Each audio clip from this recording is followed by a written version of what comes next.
something to drink. By doing so, you will heap a hot burning charcoal in his head. So, love your enemy. So yun po, overcoming evil with good. Hindi ito para sa ating sarili, hindi para sa religion, hindi para sa ating simbahan. Nakikipaglaban tayo para sa Panginoon. That's why overcomer for God. So yun po yung part 1 ng ating pag-aaral. And decide tayo na ituloy-tuloy, so nag-aral naman tayo ng part 2. Hashtag overcomer for God part 2.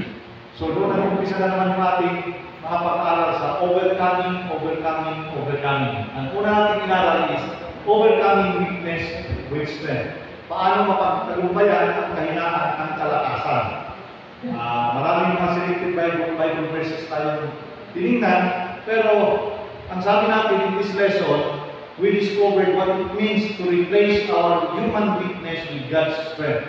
Paano natin mapapalitan, binaan natin bilang tao ng kalakasan na mula sa Diyos.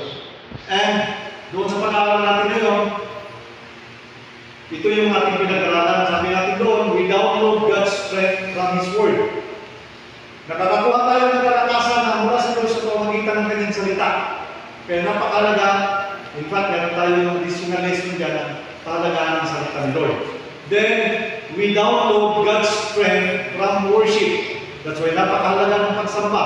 Either private worship or corporate worship. Napakahalaga ng pagsamba kasi nakakakuha tayo ng kalakasan regarding sa Panginoon sa pamamagitan ng pagsamba.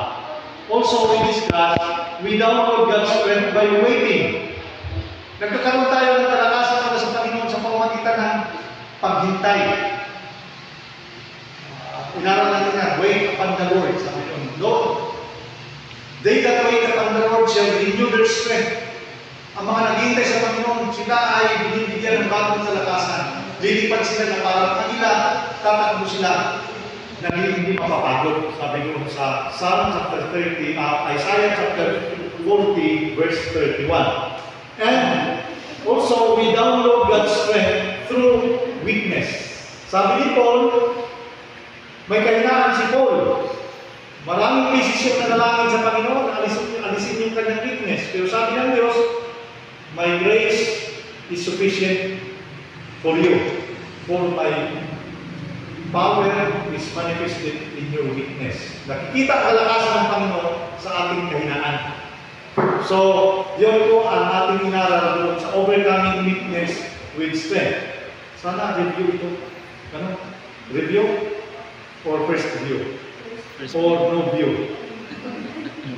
Kasi